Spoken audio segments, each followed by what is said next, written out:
É a primeira palavra do PG de hoje, eclético. 19h57, quinta-feira, 25 de fevereiro de 2016. É a nossa segunda sessão dessa nova temporada e, graças a Deus, a primeira de volta às origens, ao Coronel Francisco Orlando. Ontem eu conversei com a Ângela, hoje com a Marley e, graças a Deus, via elas, estamos aqui. E agora eu queria registrar que cada um vai abrir suas duas Bíblias, porque cada um hoje tem aqui duas Bíblias, em João, Evangelho de João, capítulo 1, e hoje acho eu que ficaremos no primeiro versículo. Vamos ver, é a intenção. Semana passada estávamos de novo, nós três aqui, né? Hoje está de novo o André, o Robson e eu. E nós falamos um pouco panoramicamente sobre algumas coisas gerais de João. A gente vai retomar já, mas eu queria ler. E a gente vai fazer como a gente fez semana passada, ler os 18 primeiros versículos. Só que, vamos fazer assim, então, para não ficar muito discrepante. Você está com uma século XXI aí, né? Uma século XXI, pode ser. O Robson vai ler na século XXI, eu vou ler na NVI, que não é muito... Não, lê na Bíblia de Jerusalém. O Robson vai ler na Bíblia de Jerusalém, eu na NVI e o André na ARA. E aí depois cada um vai ler os 3 primeiros versos nas 6 Bíblias que nós estamos aqui. Na verdade, 5 Bíblias e uma, creio eu, paráfrase, né? Depois a gente fala cada uma das versões. Então eu vou começar no versículo 1, o André faz o versículo 2 na ARA, o Robson o 3 na Bíblia de Jerusalém e por aí vai. Eu estou com a NVI. Vamos lá. Nossa, tá errado eu começar. Começa você, André. No princípio era o Verbo, e o Verbo estava com Deus, e o Verbo era Deus. No princípio ele estava com Deus. Todas as coisas foram feitas por intermédio dele, sem ele nada do que existe teria sido feito. A vida estava nele, e a vida era a luz dos homens. E a luz brilha nas trevas, mas as trevas não a apreenderam. Surgiu um homem enviado por Deus, chamado João. Este veio como testemunho para que testificasse a respeito da luz, a fim de todos virem a crer por intermédio dele. Ele não era a luz, mas veio para dar testemunho da luz. Estava chegando ao mundo a verdadeira luz, que ilumina todos os homens. O Verbo estava no mundo. O mundo foi feito por intermédio dele, mas o mundo não o conheceu. Veio para o que era seu, e os seus não o receberam. Contudo, aos que o receberam, aos que creram em seu nome, deu-lhes o direito de se tornarem filhos de Deus. Os quais não nasceram do sangue, nem da vontade da carne, nem da vontade do homem, mas de Deus.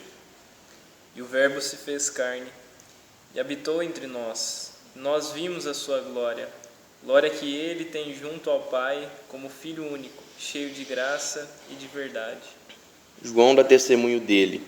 Ele exclama: Este é aquele de quem eu falei. Aquele que vem depois de mim é superior a mim, porque já existia antes de mim. Porque todos nós temos recebido da sua plenitude graça sobre graça. Porque a lei foi dada por intermédio de Moisés. A graça e a verdade vieram por Jesus Cristo. Ninguém jamais viu a Deus, mas o Deus unigênito que está junto do Pai o tornou conhecido.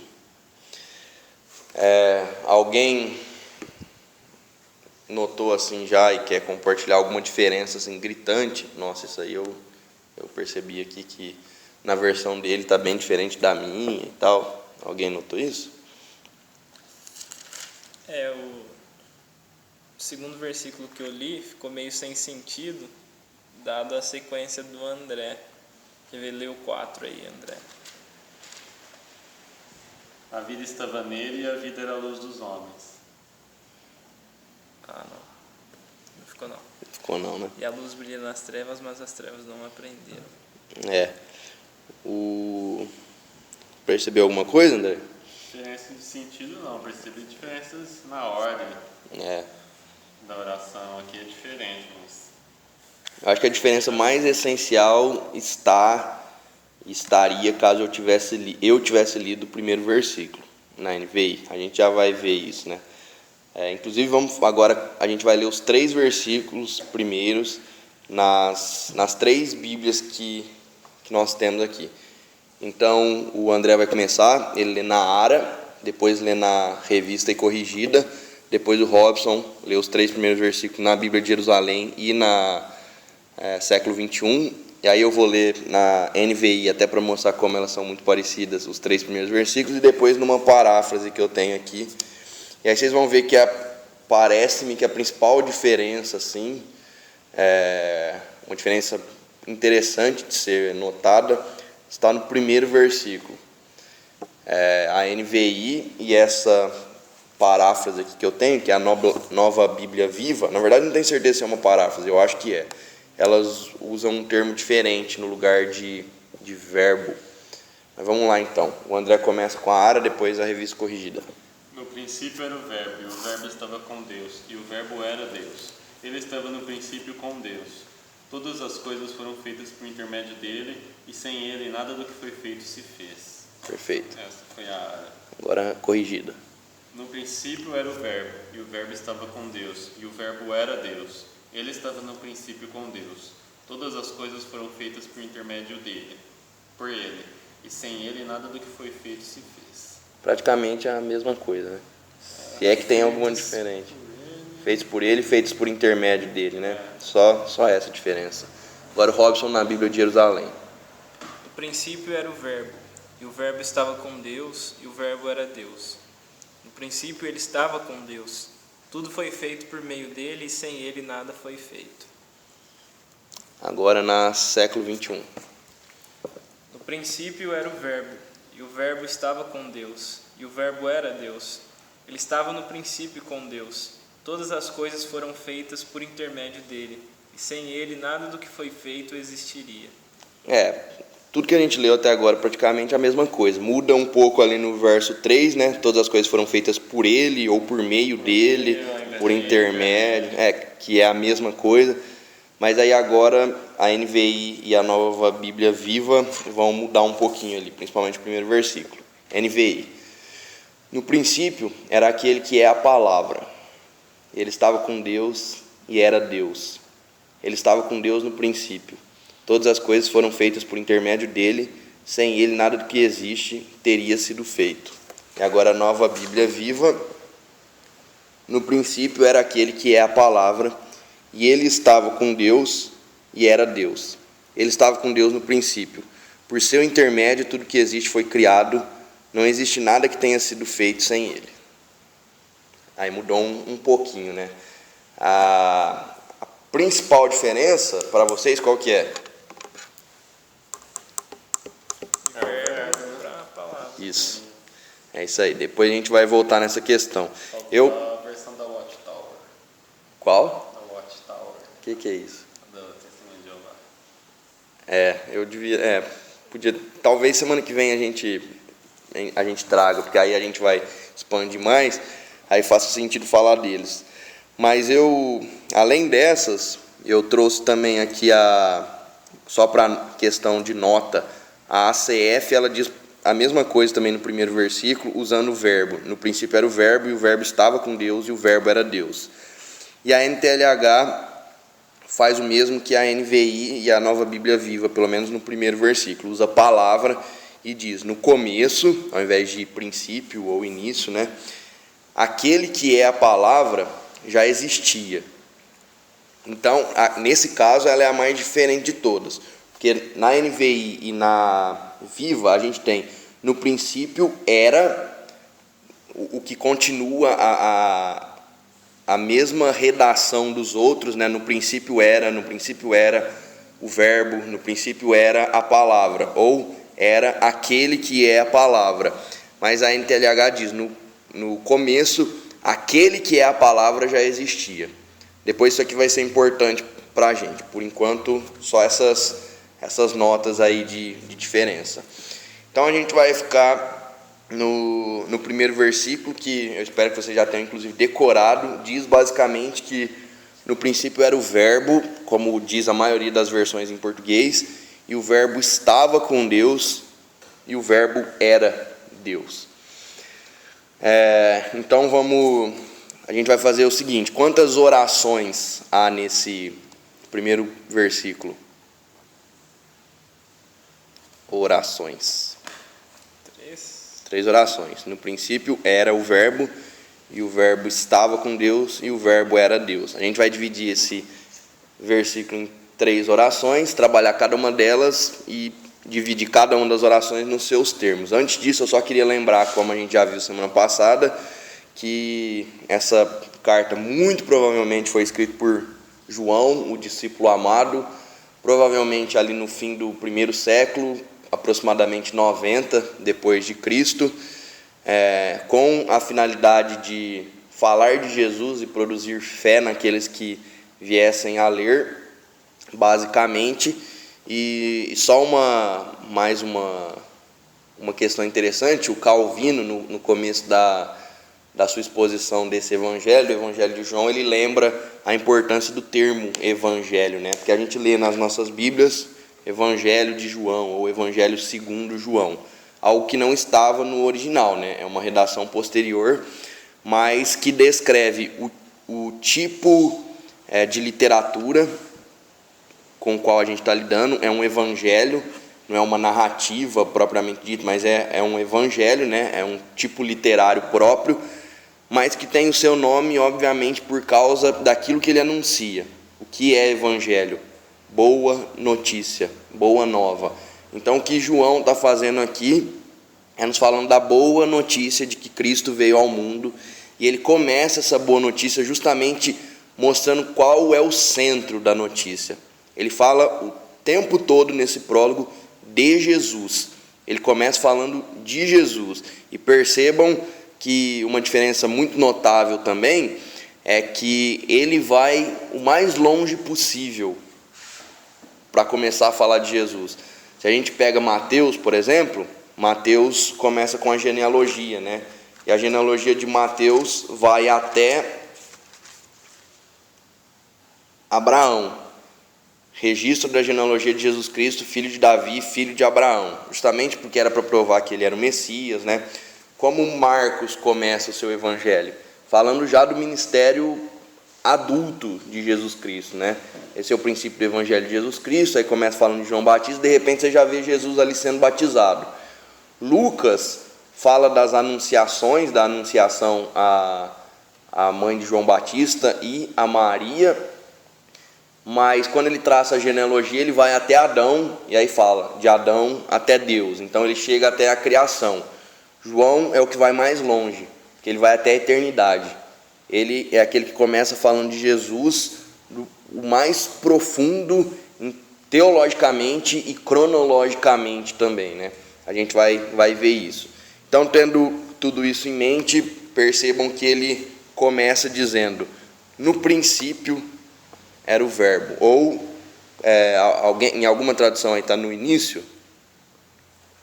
Não, né? Mas nas outras que eu li aqui tem no começo, né? Na verdade, só na NTLH, no começo. Basicamente, então, no princípio. No princípio era o Verbo. Essa primeira expressão, no princípio, lembra vocês de alguma coisa? Está gravando. Gênesis, que capítulo, que versículo? 1 e 1. Então, é quase consenso, ou consenso, não sei, porque eu não pesquisei todo mundo, mas Clark, Carson, a Bíblia de Jerusalém, curiosamente o Calvino não fala isso, mas o Carson diz que qualquer leitor atento, quando lê no princípio, vai lembrar de Gênesis 1 e 1. Se a gente pensar que primordialmente esse evangelho foi escrito para judeus, eu esqueci de falar semana passada, mas ele foi escrito provavelmente na cidade de Éfeso, quando João era presbítero ali daquela cidade. Falei? Então, em Éfeso, né? e ele escreve primordialmente para judeus, mas obviamente também para gentios. Depois a gente vai ver mais um pouco sobre isso. Mas um judeu que pega um livro e a primeira coisa que lê é no princípio, obviamente vai lembrar de um outro livro no qual a primeira coisa que ele lê é no princípio, né? Então, talvez intencionalmente João, um judeu, tenha escrito isso para nos remeter ao princípio de todas as coisas e dizer que lá Jesus já existia, ali o verbo já era, e na verdade mesmo antes daquilo. Então percebam que ele está relacionando Jesus com a criação, e lá no Gênesis não fica claro a presença de Jesus. Talvez o momento em que haja uma dúvida assim e a gente pense, tem mais de uma pessoa ali, é quando o conselho da Trindade diz, né, façamos o homem à nossa imagem e semelhança. Mas não há nada claro ali, e João aqui vai deixar claro que ali em Gênesis Jesus existia, e ele estava ativo. Tanto que a gente vai ler, e a gente já leu no versículo 3, que todas as coisas foram feitas por meio dele, ou por intermédio dele, ou ele as fez, ele fez todas as coisas. Então a gente pode tranquilamente dizer que Jesus é criador, assim como o Pai é criador. Jesus é criador e João vai fazer essa identidade. Então, no princípio, remete a Gênesis 1:1, sem dúvida. O Carson, ele diz que no grego, essa palavra princípio, ela também ela significa, assim, em alguns contextos, origem. Então ele está falando de um momento onde as coisas começaram. Quando ele fala no princípio, ele está falando de fato da criação. A gente vai ver que João aqui ele começa falando da primeira criação e depois ele vai nos levar até a nova criação, né? A criação do homem regenerado por meio da vinda, da morte de Jesus Cristo. Mas por enquanto ele começa na criação. E essa palavra, se ela de fato tem alguma coisa a ver, ela significa origem, João está dizendo que quando todas as coisas começaram, Jesus já estava ali.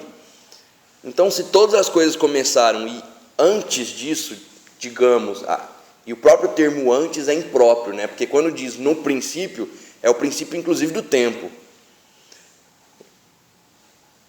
Se a gente puder dizer antes mesmo do tempo existir, Jesus já estava ali, ou seja, ele é o criador de todas as coisas, ele é o que dá origem a todas as coisas que são originadas. Então, se essa palavra grega aqui, que significa origem, que é traduzida por no princípio, já tem essa carga semântica, a gente pode dizer que já aqui, não precisa nem chegar no versículo 3, mas já aqui João está dizendo, ele é o criador. De fato, no verso 3 isso vai ficar claro, mas já aqui João está dizendo, se na origem, antes da origem, quando todas as coisas começaram, ele já estava lá, então ele é quem deu início a todas as coisas. E aí eu lembro, não sei se a gente já tratou desse argumento apologético ano passado, mas um dos argumentos assim, para a existência de Deus, né, é aquela ideia, não sei se vocês sabem, que pode inclusive se valer da teoria do Big Bang, mas aquela ideia de que o universo está em expansão, né? Acho que isso é comprovado cientificamente, atualmente não há quem discuta isso. O universo está em expansão, e o universo é tudo que a gente conhece, é inclusive o espaço-tempo no qual nós estamos, no qual nós nos movemos. Se ele está se expandindo, se a gente retroagir no tempo, isso significa que houve um tempo em que ele foi algo muito pequeno, e por isso a teoria do Big Bang talvez faça sentido, né? Mas tão pequeno ao ponto de que antes disso ele não existia. Houve um tempo em que não havia nada, se é que eu posso falar de tempo de novo, porque o próprio tempo não existia, e de repente do nada, de fato do nada, o termo latino ou grego, não sei, para isso é ex nihilo, ou seja, do nada mesmo. Deus cria as coisas do nada. Do nada as coisas começam a existir, e quando a gente diz, é latim, ex nihilo, quando a gente diz que Deus criou todas as coisas, é inclusive o espaço e o tempo. Se é assim, Aquele que criou espaço, tempo, matéria, todas as coisas, ele precisa transcender todas essas coisas. Ele precisa estar acima e além da matéria, portanto ser imaterial. Precisa estar acima e além do tempo, portanto ser atemporal. E estar acima, além, transcender o espaço, portanto ser não espacial. É por isso que a gente pode, só disso, atestar e confirmar a doutrina da onipresença de Deus, a doutrina da eternidade de Deus, a doutrina de que Deus é um espírito, não é matéria. Porque se ele cria espaço, matéria e tempo, se ele cria, então antes não existia. Então ele não pode ser essas coisas, ele tem que transcendê-las. Então, quando ele cria espaço, tempo e matéria, a gente pode atestar a partir disso que ele não é espaço, nem matéria, nem tempo, ele transcende essas coisas. Portanto, aqui a gente já tem o relato de um Jesus que transcende o tempo, que transcende o espaço, que transcende a matéria. Ele está além de todas essas coisas. Ele é o que dá origem a todas essas coisas. Observações?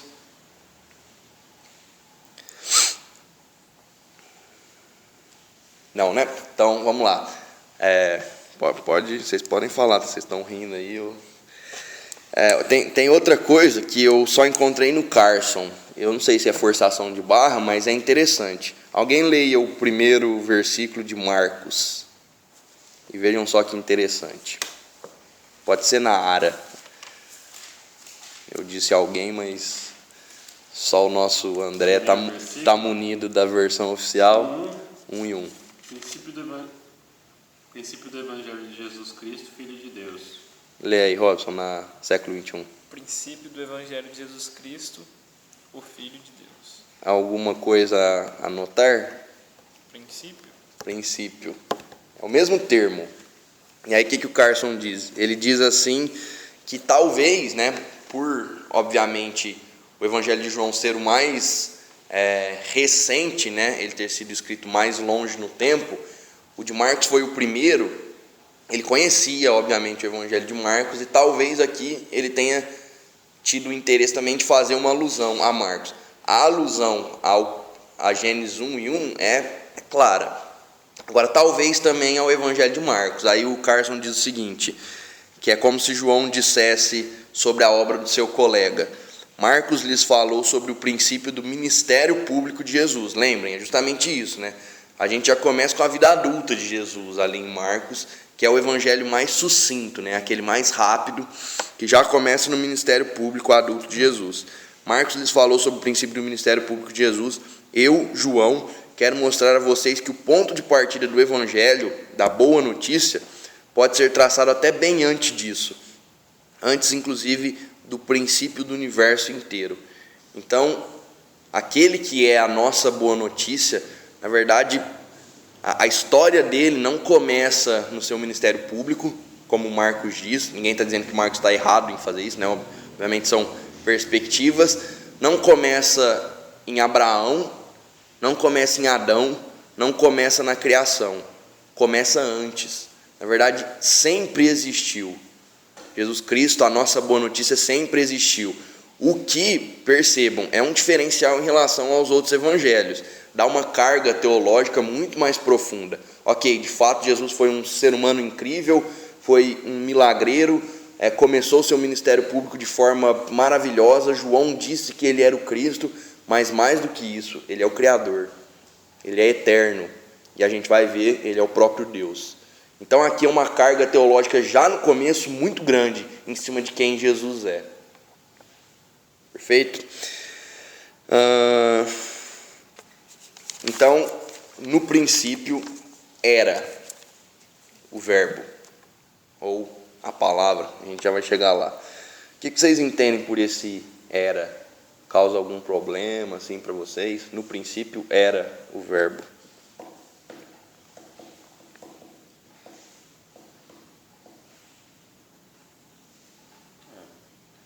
Porque ele precede o próprio princípio, né, eu acho. Você acha que precede? O verbo precede o próprio princípio. Você acha que não, Robson?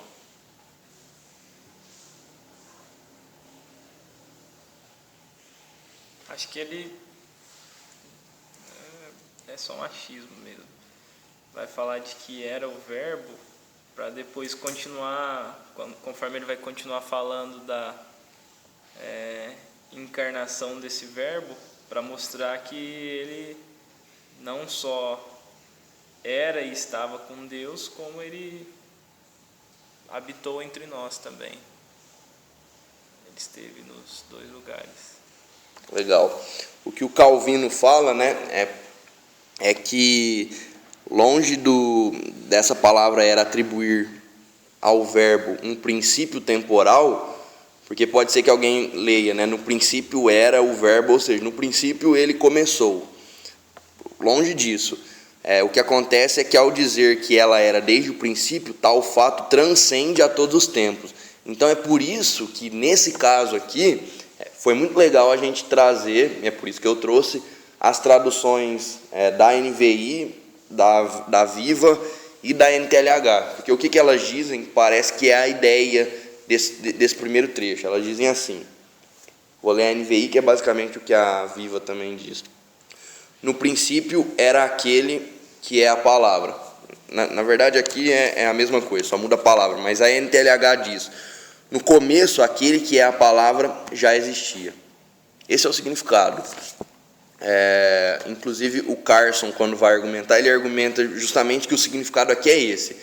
João está querendo dizer que se no princípio o verbo era, então ele já estava ali. Isso já está claro, talvez, quando a gente diz que ele é o originador de todas as coisas, no princípio. Mas o fato dele dizer no princípio era, talvez seja melhor expresso por essas palavras. No princípio ele já existia. No princípio Deus já estava ali. Se ele estava ali antes do princípio, portanto ele transcende o princípio. E se ele é o princípio, inclusive do tempo, ele é atemporal, ele é eterno. E aí a gente entra para aquele que é o termo central desse primeiro versículo. No princípio era o verbo, ou a palavra. O termo grego aqui é logos. E acreditem, a gente poderia ficar uns 10 PGs só falando sobre esse termo. É claro que a gente não vai fazer isso, né? Mas esse é o termo central aqui, e esse é um dos motivos também de eu ter trazido várias traduções.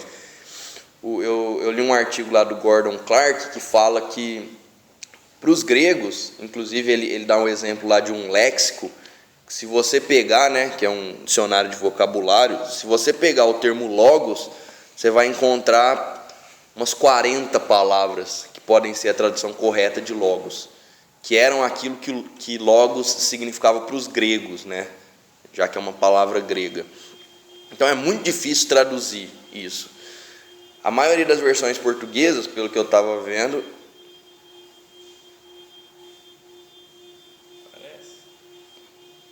seu carro, vai lá. O meu tem como pausar. O meu também. Da última vez não é. Parou? Mas vai voltar? Sim. Se voltar, a gente volta, então. Pode voltar aí, André.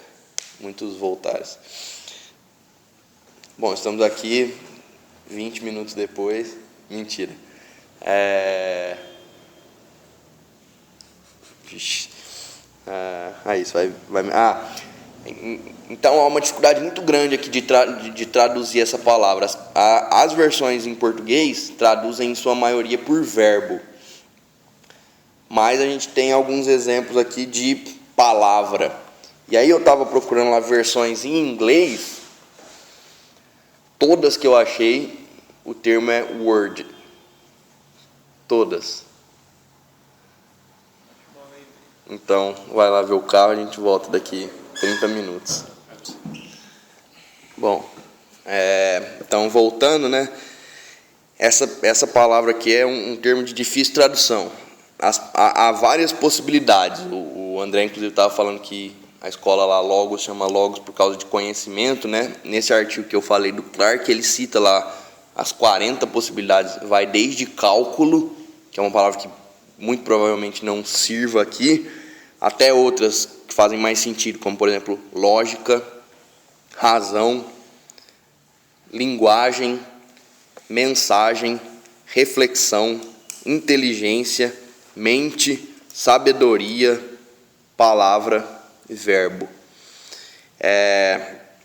E aí, para a gente entender, o mais importante, a gente poderia inclusive nem traduzi-la, deixar o termo grego aqui tranquilinho, logos, no princípio era o logos, não seria ruim. O mais importante não é saber a tradução em si, é tentar entender o que ele significa, que tipo de coisa João está querendo dizer sobre esse logos e por que, portanto, ele usa esse termo. Você vai encontrar, provavelmente, em todos os comentaristas, em todos os caras que vão falar sobre isso aqui, a questão dos panos de fundo. Há vários panos de fundo que talvez tenham influenciado João na escolha do termo. Então, por exemplo, a gente poderia falar, mas não vai falar. Há um pano de fundo estoico, dos estoicistas. A gente vê essa galera lá conversando com Paulo em Atos 17, né? Estoicos e epicureus. Então, há os estoicos gregos ali que usavam essa palavra num determinado sentido.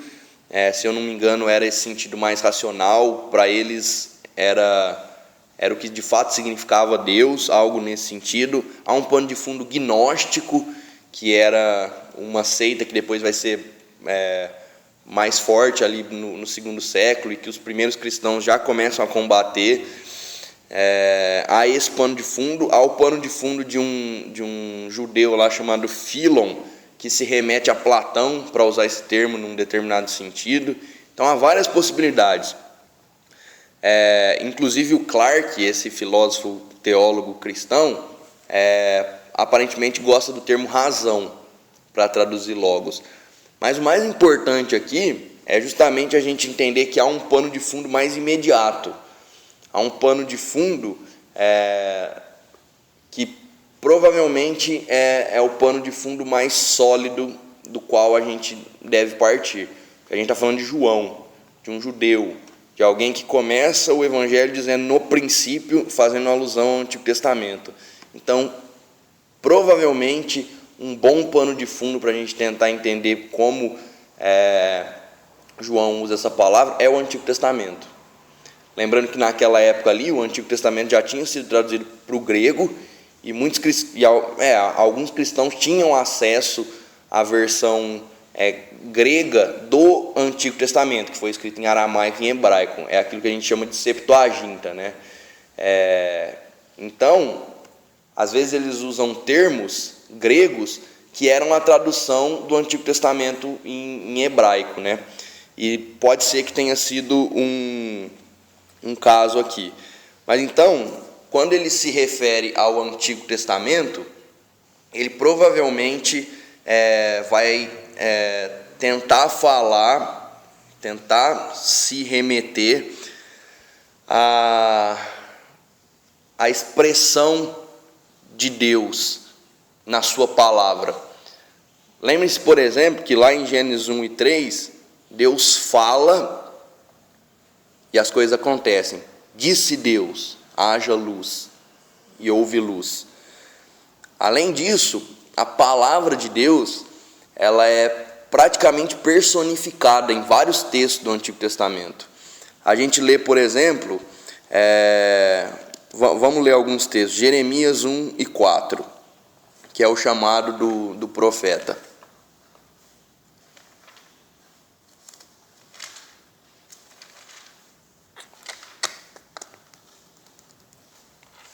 E aí, o André lê Salmo 107 e 20.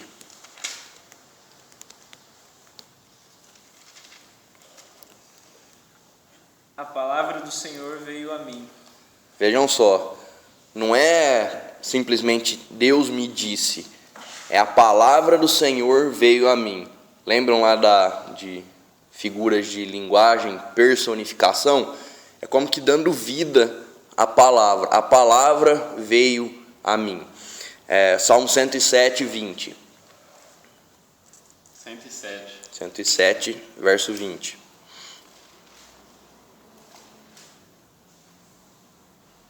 Enviou-lhes a sua palavra e os sarou, e os libertou do que lhes era mortal. Veja só que nesse caso aqui, a cura e a libertação se dá quando Deus envia a palavra, como se de fato houvesse poder na palavra em si. Isaías 38:4.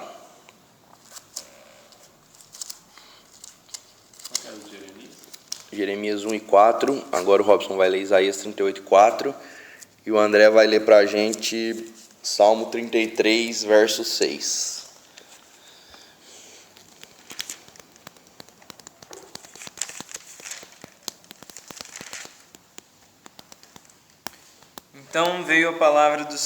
Então a palavra do Senhor veio a Isaías dizendo.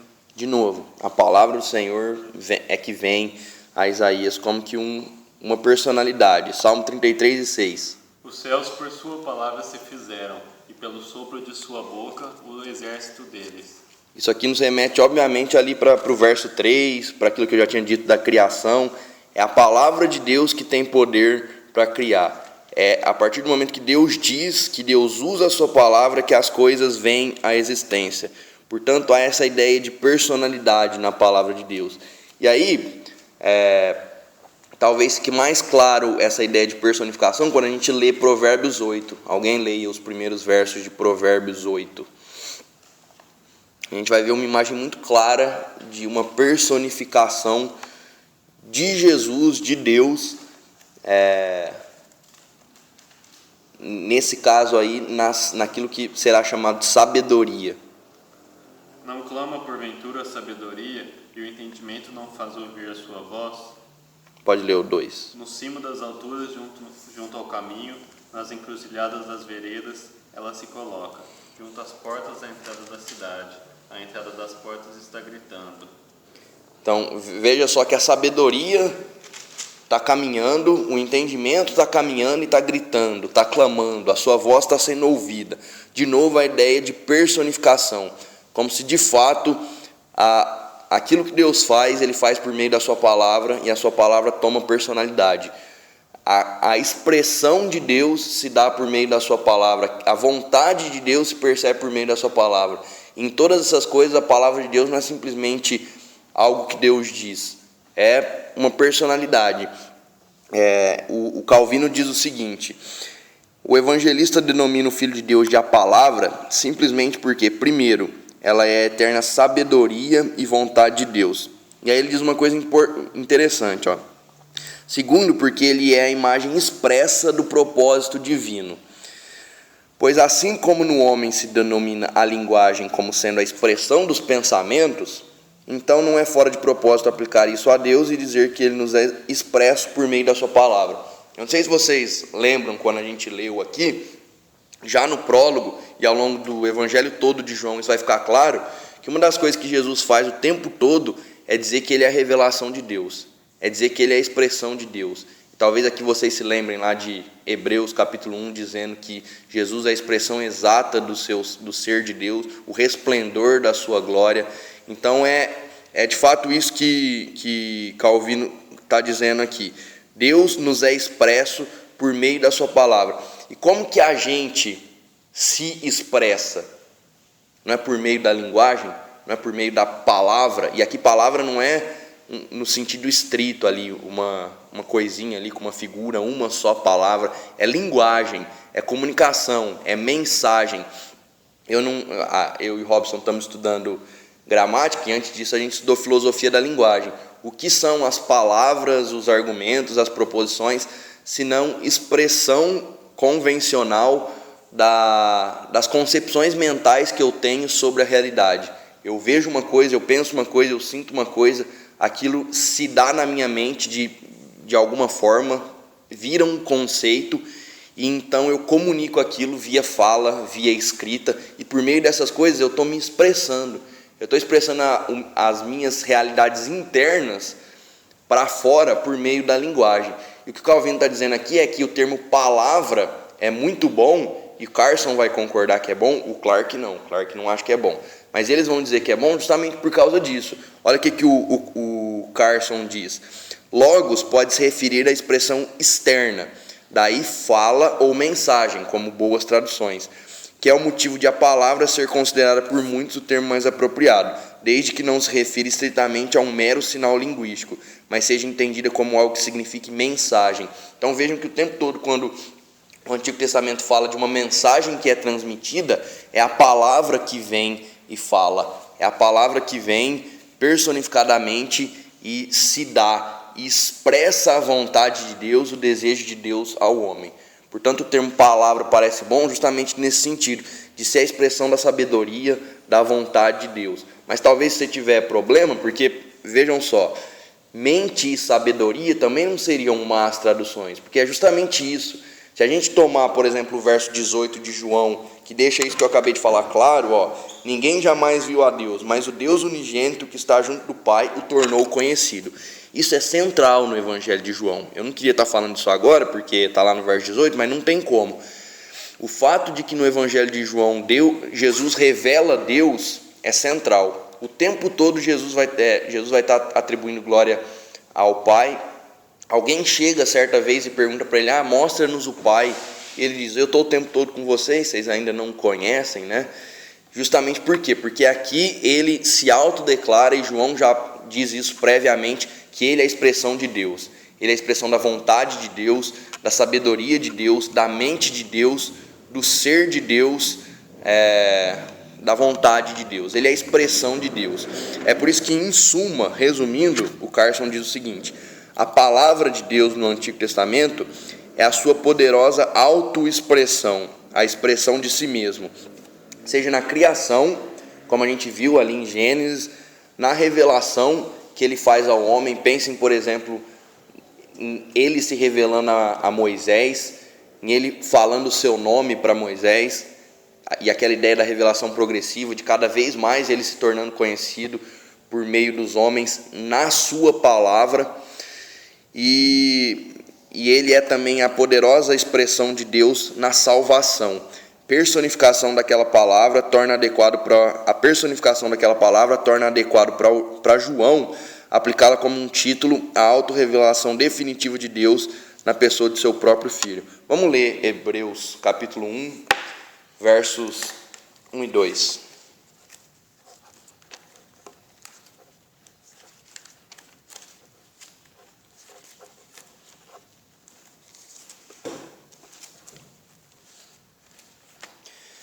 Um e dois nada. 1 e 2.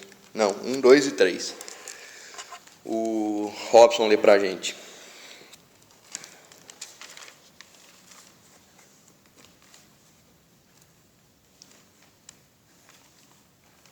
Percebam qual que é o argumento. Deus vinha falando por meio do seu povo, se revelando. Como ele fez isso no começo? Por meio de profetas, né? Falando diretamente a ele, mas se expressando. Falando por meio de profetas, hoje ele nos fala por meio da Bíblia, mas qual que é a revelação? E de fato na Bíblia a gente tem a revelação plena, mais perfeita do próprio Deus, porque ela revela Jesus. Mas então qual que é a revelação definitiva, perfeita de Deus? É a dos profetas? O autor aos Hebreus vai dizer que não. No passado, por meio dos profetas, Deus falou aos pais muitas vezes e de muitas maneiras.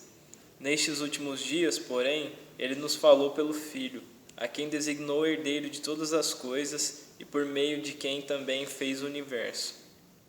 3. Ele é o resplendor da sua glória e a representação exata do seu ser, sustentando todas as coisas pela palavra do seu poder, e tendo feito a purificação dos pecados, assentou-se à direita da majestade nas alturas. Jesus é o resplendor da glória de Deus e a expressão exata do seu ser. Portanto, Jesus é aquele por meio de quem nós conhecemos a Deus. Talvez, quando João usa o termo logos, ele esteja querendo falar disso. E talvez o termo verbo seja no mesmo sentido, de dizer que Deus age por meio da sua palavra. De que quando Deus fala, de que quando Deus age, de que quando Deus expressa a sua vontade, na verdade, Jesus está ali agindo. Essa talvez seja a ideia. E essa tese talvez receba apoio do próprio contexto. Porque como a gente vai ver aqui no verso 18 e no resto de João, É isso que Jesus está fazendo o tempo todo, revelando o Pai. Ninguém nunca viu Deus. A gente conhece a Deus porque Ele se revelou em Jesus Cristo. Porque Jesus Cristo é a expressão exata do ser de Deus. Como diz o verso 18 de João.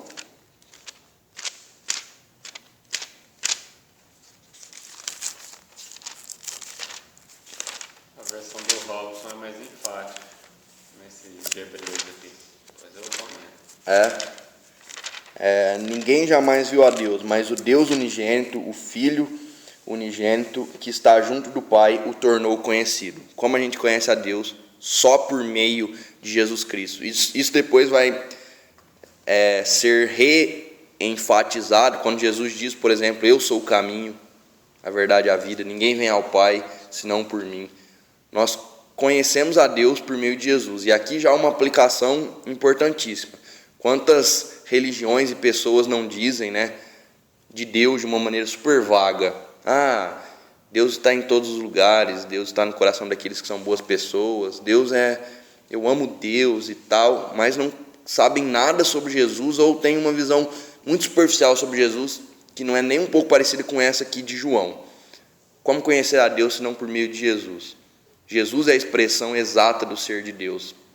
E é por isso, talvez, que o termo palavra seja apropriado aqui. Parênteses que o André quer falar algo sobre a tradução. Pode? Não, no livro de Hebreus aqui. Qual que é a sua versão? Século XXI? Essa século XXI deixa a expressão porém aqui, mais enfática, nessa questão, no verso 2 aqui. Nestes últimos dias a sua diz porém. Essa aqui não fala. Nesses últimos dias nos falou pelo Filho. Tem um porém na dele, né? A sua tem um porém, deixa mais. Legal. Porque, de fato, há uma conjunção adversativa aí. Há uma diferença entre quando Deus falava por meio de profetas e agora Ele fala em Jesus. Por quê? Porque antes a gente via parcialmente, a gente sabia algumas coisas. Em Jesus Cristo, Deus está plenamente revelado. E se a gente conhece a Jesus como Ele se revela a nós na Bíblia, a gente conhece a Deus. E se não conhecemos a Jesus, não conhecemos a Deus. Ponto. No princípio era o Logos, ou a palavra. Eu gosto de palavra.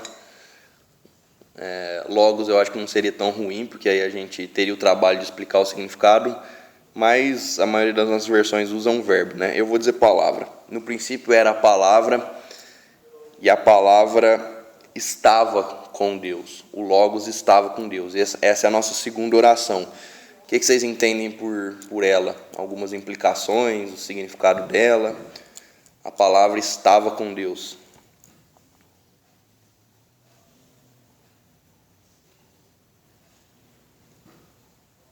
Como esse no princípio era o verbo,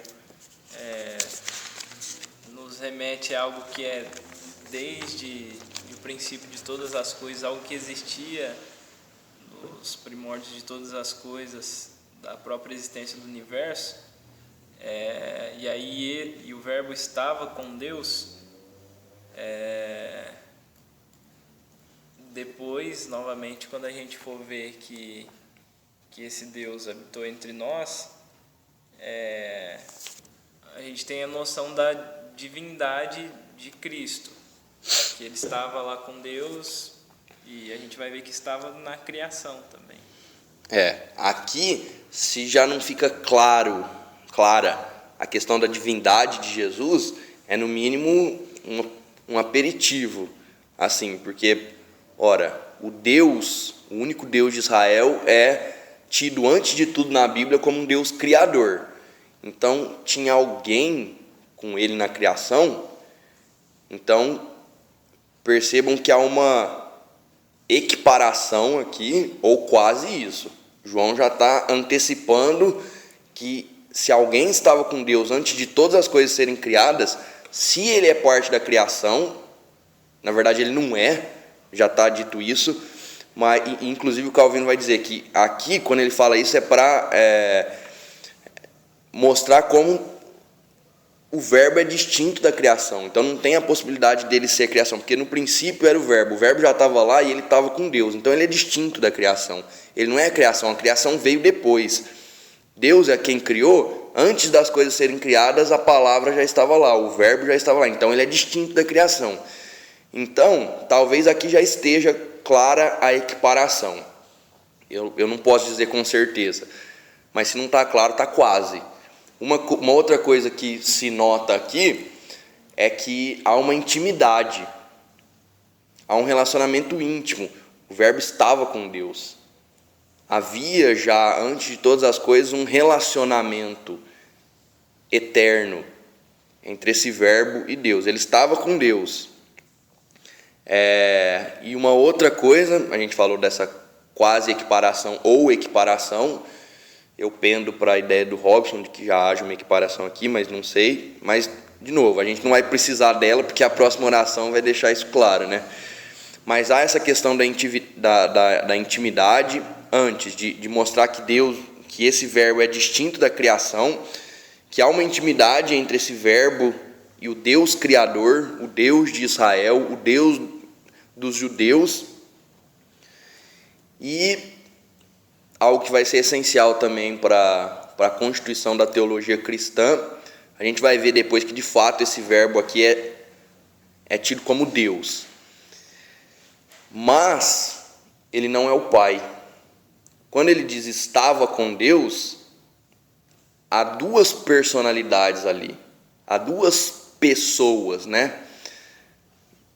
Não são a mesma pessoa. Por que isso é importante? Justamente para a gente não cair no erro, que é o erro do, sabelianismo, de confundir as pessoas da Trindade. Inclusive a gente já ouviu quem pensasse, né, inocentemente que Deus Pai, Deus Filho e o Espírito Santo são a mesma pessoa. Não foi aqui, mas foi no âmbito do pequeno grupo. Não é. O Pai não é o verbo. Por quê? Porque o verbo estava com Deus. O Pai não é a palavra. Porque a gente já viu a palavra. Isso já estava, de novo, pré-anunciado. A palavra é a expressão do ser de Deus. Mas aqui, de novo, fica ainda mais forte. Ele estava com Deus, não era Deus. Então há duas personalidades aqui antes da criação de todas as coisas. Imagina um judeu lendo isso. Como assim? Há um único Deus. E ele é que criou todas as coisas. Antes de tudo, tinha uma pessoa ali. E aí João diz, não, tinha outra. Tinha outra pessoa com Deus ali. E por meio dela todas as coisas foram feitas. Sem ela nada poderia ter sido feito. E aí, se alguém teve dúvida, a próxima oração, e o Logos, e a palavra, e o verbo era Deus. Então veja, mas não há um só Deus? Ele estava com Deus e era Deus, mas ele não é o Pai. Então aqui já a gente tem necessariamente que sistematizar o que está sendo dito e entender o seguinte, o Calvino coloca assim, ora, já que Deus é um só, isso está dito no Antigo Testamento, segue-se que Cristo é da mesma essência com o Pai, é Deus, compartilha da essência divina com o Pai, não obstante, é de alguma forma distinto do Pai. É uma personalidade diferente. Ele não é o Pai.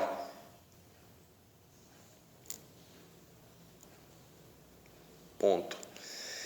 E vejam só, né, que doideira. Às vezes a gente acha assim, não, calma aí, cara, esse negócio de teologia, de trindade, tá ali no curso avançado, né? Comecemos falando de coisas mais simples e depois quando a gente estiver no terceiro, quarto ano, assim, de discipulado, a gente fala sobre trindade. João está falando no primeiro versículo de que o Pai é distinto do Filho e de que os dois são Deus. De que o Filho é Deus, a palavra é Deus e, obviamente, Deus, aquele que estava com a palavra, é Deus, porque assim já é chamado. Isso é basilar. Isso é algo que João está dizendo no primeiro versículo. Isso é algo essencial sobre Jesus. Isso é algo sem o qual não dá para a gente ler o Evangelho de João. Nos outros evangelhos, lembrem, há aquela teoria de que João inventou essa coisa aí, é um desenvolvimento posterior, essa ideia de divindade, e aí ele já chega quebrando tudo, como o Robson diz, com os 2 pés no peito, falando que Jesus era Deus. A gente tem isso em Mateus, em Marcos e em Lucas. A gente não pode negar isso. Jesus está perdoando pecados ali. Jesus está andando sobre o mar da Galileia, né? Ele é Deus, ele está se mostrando ali. Mas a gente também não pode ser ingênuo de dizer que a forma ali é tão indiscreta quanto é aqui. Não, lá é discreto. Em Mateus, Marcos e Lucas, Jesus é Deus, de fato. Mas aqui João já começa dizendo isso. João dá uma carga de importância a isso muito maior. De fato, ele quer começar falando que Jesus é Deus, que Jesus é o próprio Deus. Ele quer que um judeu não passe do primeiro versículo sem lidar com essa questão. Nenhum judeu vai ler o resto de João se ele não lidar com essa questão. E aí, alguém disse, não lembro quem, que isso é central, obviamente, no texto de João.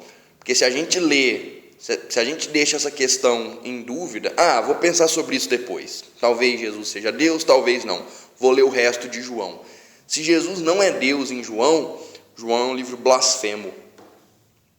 Jesus é blasfemo. Porque ele está o tempo todo, ele chega a dizer, eu sou. E é por isso que os judeus ficam loucos com ele, né? Então, ou Jesus é Deus, e aí, como diria C.S. Lewis, né? Ou ele é Deus, ou ele é um mentiroso, ou ele é um lunático. E a gente sabe a resposta, né?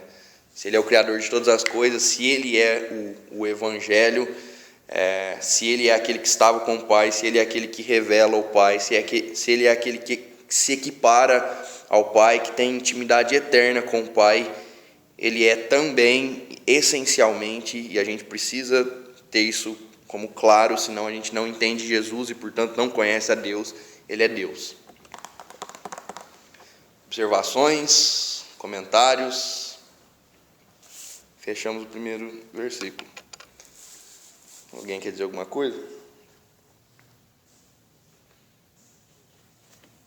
Eu fico no aguardo da Bíblia, dos testemunhos de Jeová, para ver como está.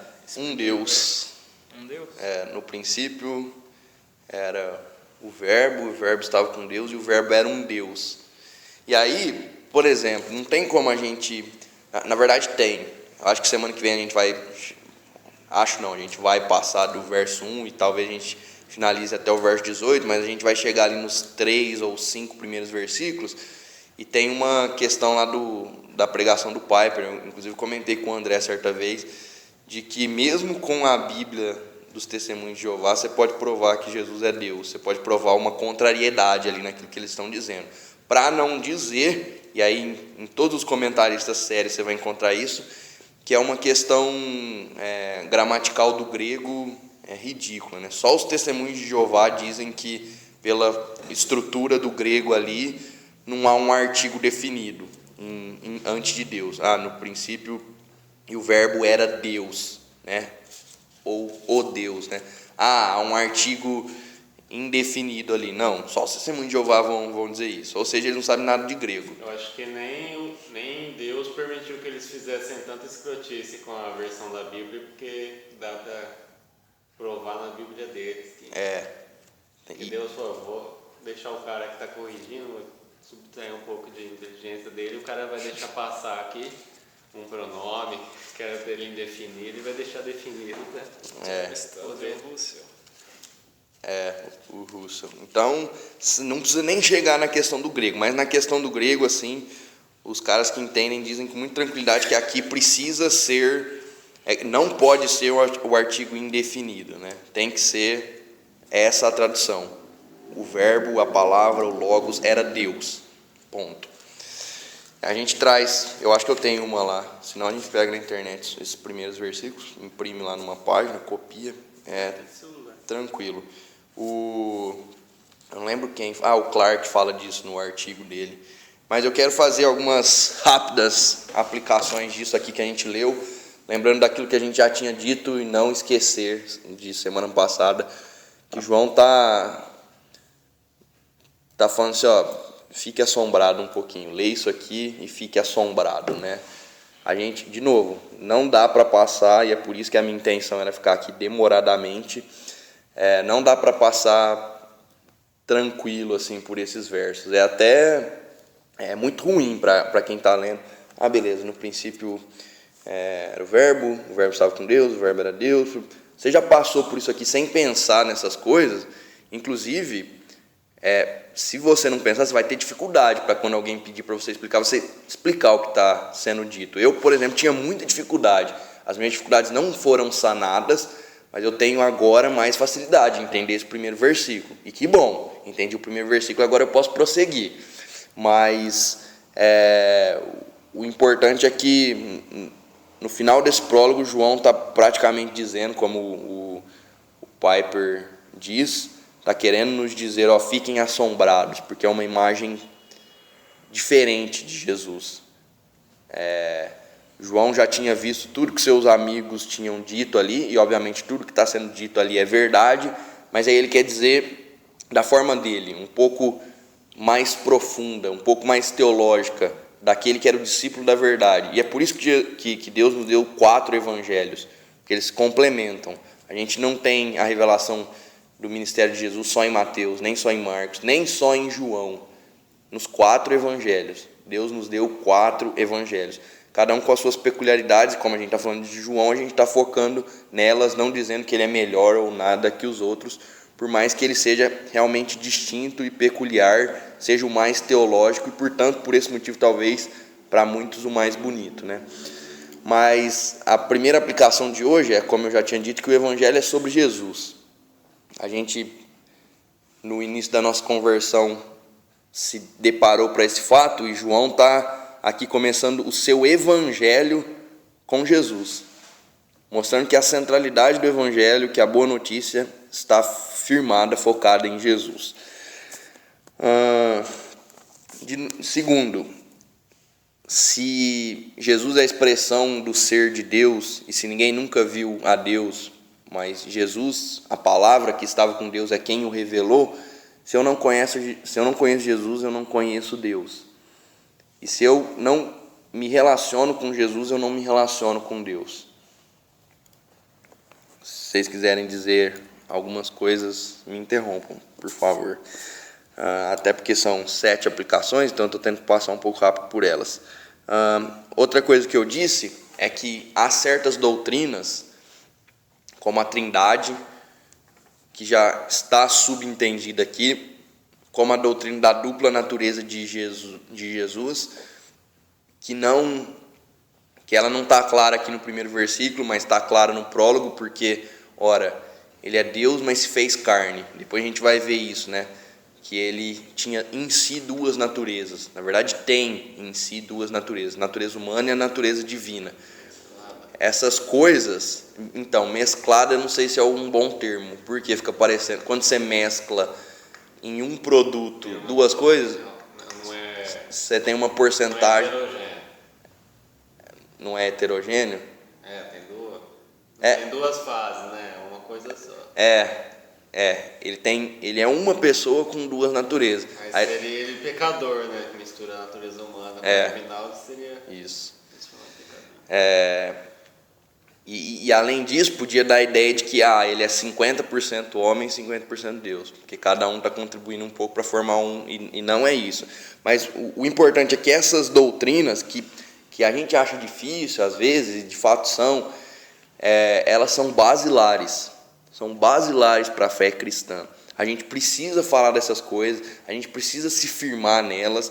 É triste ouvir, e eu já ouvi pessoas crentes dizendo, eu não entendo perfeitamente a Trindade. Obviamente você não vai entender mais do que aquilo que Deus permite, porque a Trindade tem o seu aspecto de mistério, ela transcende a nossa lógica. E aí muitos vão usar como desculpa o fato de que, por transcender a nossa lógica, eu não preciso falar dela, porque é um negócio complicado e pronto.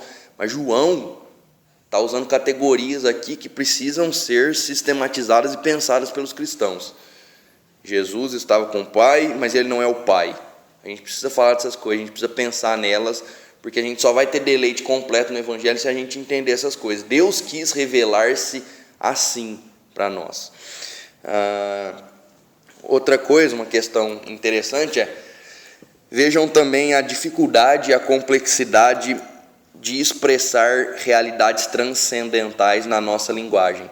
É difícil você falar da Trindade, da dupla natureza de Deus, ou da própria...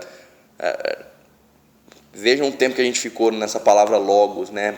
João parece que achando ali, buscando uma palavra para falar de Jesus, e ele usa uma que nos traz algumas complicações hoje, né? Então, de fato, a linguagem humana ela jamais vai conseguir compreender toda a natureza de Deus e expressar plenamente Deus. No entanto, e agora a quinta aplicação, foi assim que Deus se revelou a nós.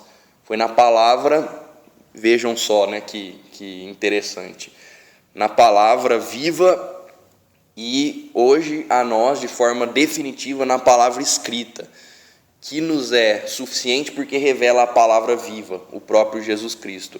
Então é por meio da palavra escrita que a gente conhece a palavra viva e só por meio dela que a gente conhece a Deus. Então não tem como a gente se relacionar com Jesus sem irmos à palavra escrita. E portanto não tem como a gente se relacionar com Deus sem irmos à palavra escrita. E por ser palavra escrita, a gente vai falar um pouco disso sábado,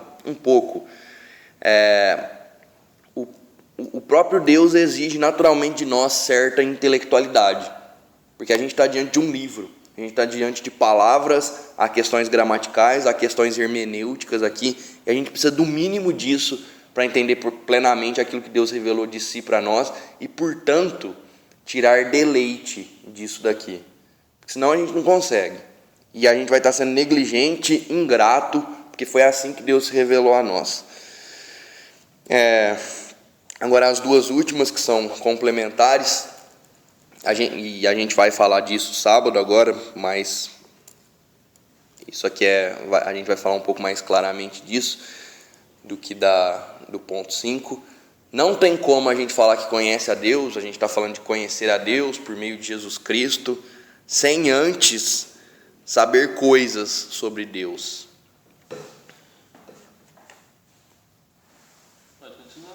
Pode. Conhecer a Deus é, antes de tudo, saber coisas a respeito de Deus, saber proposições a respeito de Deus, saber verdades a respeito de Deus. Hoje a gente estudou 3 orações sobre Jesus. No princípio era o verbo estava com Deus, o verbo era Deus. E são proposições, são orações. Eu jamais vou conhecer a Deus se antes eu não conhecer coisas sobre Deus. E aí é aquela ideia de conhecer a Deus não é muito mais do que saber coisas sobre Deus, de fato, mas não é menos. É como se, e de fato saber coisas sobre Deus, saber proposições sobre Deus, saber verdades sobre Deus, é condição necessária para eu conhecer a Deus. Não é suficiente, mas é necessário. Então, ninguém diga que conhece a Deus se quando perguntado sobre quem Deus é, não sabe dizer nada sobre Deus. Agora, de fato, eu posso saber coisas sobre Deus e não conhecer a Deus. E essa é a última aplicação. Se conhecer a Deus não é menos do que saber coisas sobre Deus, mas é mais, foquemos nisso também. De fato é mais, é muito mais do que saber coisas sobre Deus. Eu preciso, antes de tudo, saber coisas sobre Deus, mas depois eu preciso me relacionar com esse de quem eu sei essas coisas. E eu só me relaciono porque eu sei essas coisas sobre Ele, eu me deleito nelas, eu posso orar a Deus, buscando entender como essas coisas se aplicam à minha vida, buscando entender como essas coisas são, na verdade, antes de tudo, a primeira aplicação de tudo isso que a gente leu para a minha vida é a seguinte: essas coisas são realidades sobre Jesus. E se eu quero me relacionar com Jesus, eu preciso saber coisas sobre Jesus. Você vai se relacionar com uma pessoa, mas imaginemos nós aqui, 3 homens, vamos nos relacionar com cada um com uma mulher, mas a gente não sabe a cor do cabelo, a altura, a gente não sabe nada sobre essa pessoa, não sabe dizer nada sobre ela, é impossível se relacionar. Mas a partir do momento que a gente conhece essas coisas aí, a gente pode aprofundar no relacionamento com elas. e aprofundar no relacionamento com elas não pode ser de outra forma, no mínimo, que não nos debruçando naquilo que Deus revelou de si para nós, na sua palavra. E por meio da palavra de Deus, a gente conhece a Deus, a gente conhece a Jesus, a gente pode chegar a Jesus, e por meio de Jesus conhecer a Deus. Só por meio da Bíblia, só por meio do Evangelho, e a Deus só por meio de Jesus nós podemos ir. Então, essas são as 7, dentre várias que poderiam ser, aplicações que eu queria deixar com vocês, e aí eu abro para que vocês encerrem com algumas palavras e a gente pode finalizar. Necessariamente eu quero algumas palavras, nem que seja 10 segundos. Mas temos 10 segundos. O Robson vai demorar muito, eu vou falar mais rápido. Isso. O fato da nossa dificuldade em compreender, eu já ouvi isso antes.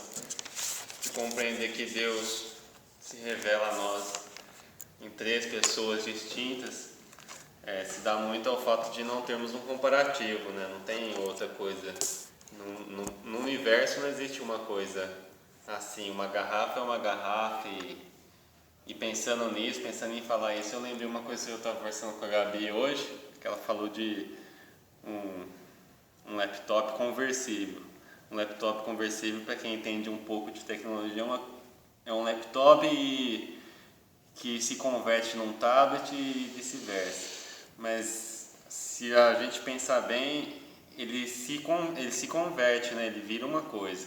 Deus não, Deus coexiste nas 3 pessoas, então não tem algo assim. Não tem algo que coexiste em 3 pessoas e sempre existiu. É uma coisa muito mais profunda, né?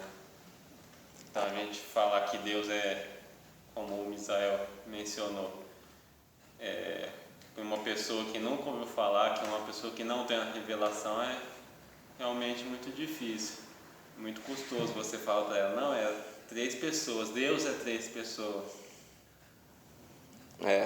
Inclusive as melhores ilustrações assim, que eu já vi, que seriam, por exemplo, a da água, que a água continua sendo H2O, mas ela tem os 3 estados. Não é boa, não é perfeita. Por quê? Porque, no fim das contas, todas as ilustrações são ilustrações da criação, né? Quando, na verdade, Deus está além da criação. Mas o meu ponto e o que eu não queria deixar que vocês escapassem, não queria que vocês deixassem escapar, é que apesar da dificuldade, de fato é difícil, Deus quis revelar coisas difíceis a nós porque Ele é Deus e, obviamente, naturalmente, haveria coisas difíceis da gente entender sobre Ele. Mas João já fala delas aqui no comecinho. A gente precisa, de formas criativas e com muito zelo, falar dessas coisas. Por mais que seja difícil, de fato é difícil, né? Talvez dizer para a pessoa que é difícil já seja um bom começo, né? Não enganar. Não, é fácil. Não, como assim fácil? Talvez não seja difícil explicar. Eu não acho que seja tão difícil explicar como as pessoas acham. Mas é difícil de entender. É difícil da sua mente conceber, porque a sua mente é limitada, né? Robson?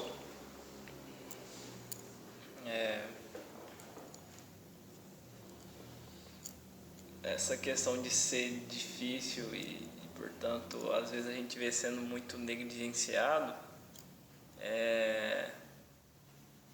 nos lembra que também, como pessoas que devem ter ao que responder pela razão da nossa esperança, como Pedro vai dizer, nós temos que estar preparados para esse tipo de coisa e não só para que você seja alguém preparado para dar respostas às pessoas, não ser simplesmente alguém portador do conteúdo, mas eu atesto que a minha releitura do capítulo 1 de João foi outra depois de quinta-feira passada.